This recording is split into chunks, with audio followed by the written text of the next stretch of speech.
The Ellora Caves were in a big mountain in India. The Ellora Caves are an archaeological site 29 kilometers northwest of the city of Aurangabad in the Indian state of Maharashtra. These caves are also remarkable because they are carved from the vertical face of the Charangi Hills. These caves are dedicated to the Hindu, Buddhist and Jain religions. The Ellora Cave is also famous for being the world's largest single excavation site, the Great Kailasa, Cave 16. This is the Pieta. It was sculpted in 1498 to 1499 by Michelangelo at a surprising age of 24.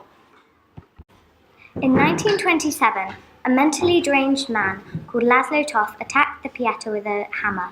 He smashed the fingers of Mary and the nose of Jesus. He believed he was Jesus arisen from the dead, and he was offended that he had been sculpted.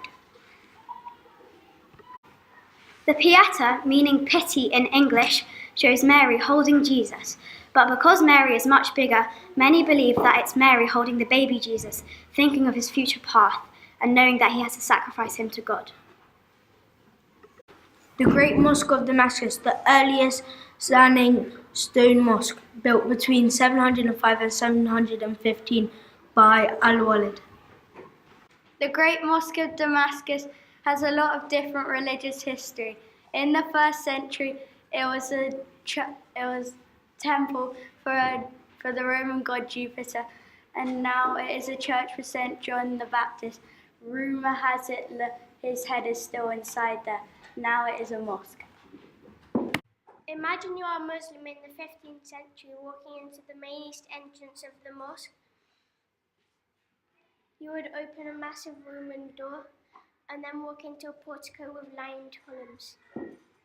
The Great Mosque of Damascus is significant for Shia and Sunni Muslims, as it is where the ladies and the children of the Muhammad family went after the War of Farbia, after the 60-kilometer walk from Iraq.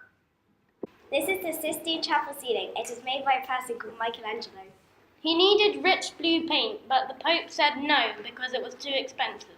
It was painted between 1508 and 1512. It is a remarkable ceiling because this is painted al fresco, which means you paint on wet plaster. The wet plaster got in Michelangelo's eyes and damaged his eyesight for life.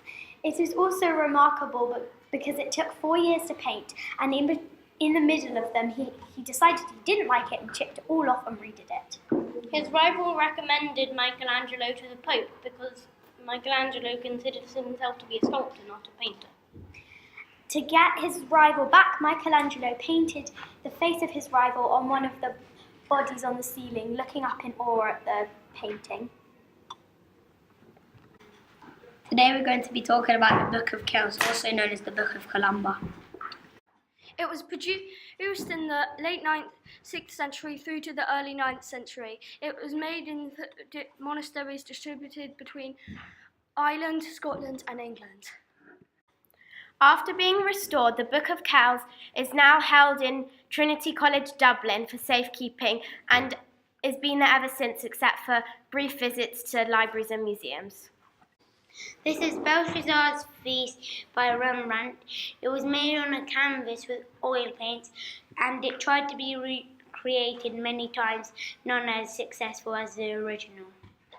This amazing piece of art was created between 1636 and 1638 and is a whopping 383 years old.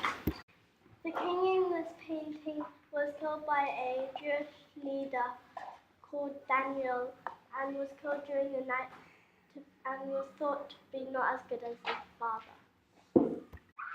Rembrandt was born in 1606 and died in 1669. The Last Supper was painted by Leonardo da Vinci in the late 1400s. There's barely of the original paintwork left because it's been restored so many times. The painting was commissioned by Leonardo da Vinci's patron, the Duke of Milan. It is a remarkable painting because it's one of the earliest depictions of perspective. The Last Judgment by Michelangelo was painted from 1536 to 1541, and you can find it on the roof of the Sistine Chapel. The Last Judgment is a fresco which was painted in the Sistine Chapel on the roof. A fresco is painted on wet plaster.